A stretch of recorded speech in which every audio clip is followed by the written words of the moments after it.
Alright, this video starts out with me showing you a key for the axle on a John Deere riding lawn tractor.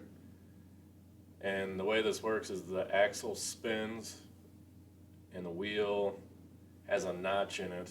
The actual rim has a notch in the wheel, and that key there is what holds it fixed in place on the axle. So the axles and the wheel is one unit spinning. So I was showing you that first, and this is mounting a tire to the rim. And unfortunately, I was filming this with my old video camera, and the SDMI card I don't know, failed on me. So video I had, I couldn't recover, but I did record some of this with my phone, and this is what I got left. So I'm just going to talk through what I did before this. I'm applying this Murphy tire lube. It's a vegetable oil based product, and you don't want to use like regular grease that would be a petroleum based or oil or anything on the tires, because it can damage the rubber, even though it's probably synthetic rubber. And you want to use this Murphy stuff. You don't need to use a lot of it. This stuff would be good forever. So I'm just lubing up around where the tire is going to go on the rim, lubing up the rim so I can get the bead to set. And from here, while I do that, I'm just going to talk through what I did to remove the rear tires. You could have two different ones. I think they have bolt-ons, but this is the one with the keyed axle. And you can see kind of in the center there where the key would go in. I had rust in the wheel itself to the point where you have to either notch out where the key was not sitting over the last 20 years like these, or you can put the key in after the fact. After you slide the tire in, you can actually put the key in after the fact. And that's what I did. Unfortunately, I don't have it on video. But when you take the wheel off, make sure you don't lose your little key that I showed you right at the beginning of the film. And now, one side of the tire slips on real easy, and then the second one, the only special tool you need to do a tire change are the spoons. They call them spoons, and they're like a screwdriver, but they have a little bend on the end that is not as, like, using a flathead would be possible, but you might tear up some things. The spoons cost me like 5 or 10, maybe 15, I don't remember, on Amazon. And again, buy them once and you got them forever. I already changed the other tire out, and then I decided, well, I'll have to make a video of this, because there's not a lot of videos on YouTube for the rear tires. A lot of front tires, but not a lot of the rear.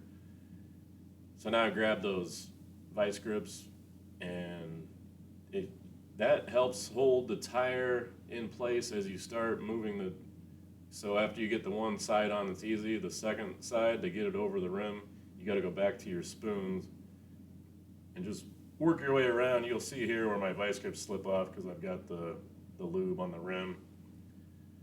So probably in hindsight, it would have helped to lube later, but then all I did was tighten my vice grips down and they held. But that's just holding the tire in place, so you're not fighting against yourself the whole time here as you use the spoons to get this over the rim lip. When you remove the wheel, you're going to be rusted. The wheel's going to probably have rust attaching itself, and however many years has been on there. And all you do is I have an orange mallet that's not metal.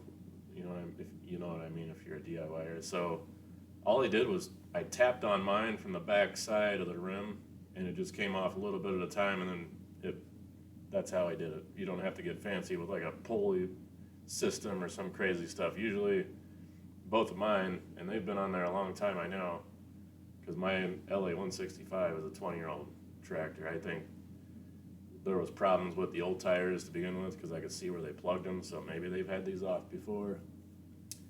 But what I was getting in my tires, first of all, the traction on them were terrible because they're so old. And these were those turf tires, and I've got hills on my property that I need to climb, and they just slip on them. So I bought these online. Man, I don't remember. It was a place in Indiana. I found them online. I think they were like $60 each, and I matched up the size of the tire exactly. Yeah, I'd plug them, but I forgot the name of them. I think it was like LawnMowerTires or something.com, something like that. But they're out of Indiana if you can find them. So I paid like $60 each. I know some other places have these for like 160 per, and it's like, well, I wasn't gonna do that. I was contemplating put a tube in, but the tube was gonna be like 30 each. So why not just get the full new tire? And that's what I've done here. It's not rocket science whatsoever. Just getting the wheel off with the hammer and then making sure you keep your key.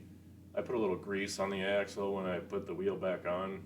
I don't know if that's gonna help down the line or not, probably not, but that's what I did. And yeah, when you use your tire lube, you could use, to get them off, I actually spritzed some like soapy water on everything, just to, when I was trying to knock the bead off. I wish I had video of all that, but it's gone. But that, again, you just need your tire spoons and you work your way around there with 3 of them, and you can get the tire off the rim. You'll figure it out. And here I used the ratchet strap, so this is really why I made the video, because the one problem you'll run into is trying to get the tire to sit on the rim so you can actually fill it with air instead of the air just going out. Because any gap between the tire and the rim, and you can't fill these, so then how do you set the bead on them, right? So these tires are, what do they call them? Bias ply, I think, versus a radial tire. So they might come in, you know, through shipping and everything, they might be like kind of misshapen or whatever. So I used a ratchet strap close to both of the edges of the tire, and that pretty much set the beads on there, but then you can see there where I filled it up with air and it finished it off. If you rewind that maybe and pay closer attention, you can see the tire actually push out just a little bit more. And that's when everything's set in place. So now I just fill the tire up to 20 PSI is what the rating on the tire is for cold. And just fill yours up according to whatever tire you've got. But yeah, those old tires were getting like pinholes in between the treads because the tires were so old.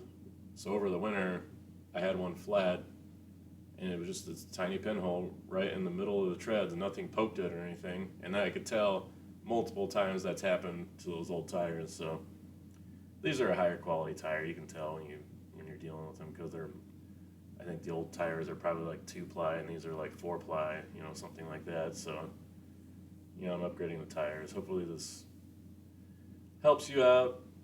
I don't know how helpful it is because I don't show it taking off, but I am showing you mounting it, and there's no real videos out there on YouTube for actually mounting the new tire. Really, the trick is you can use ratchet straps to help set the bead to the rim.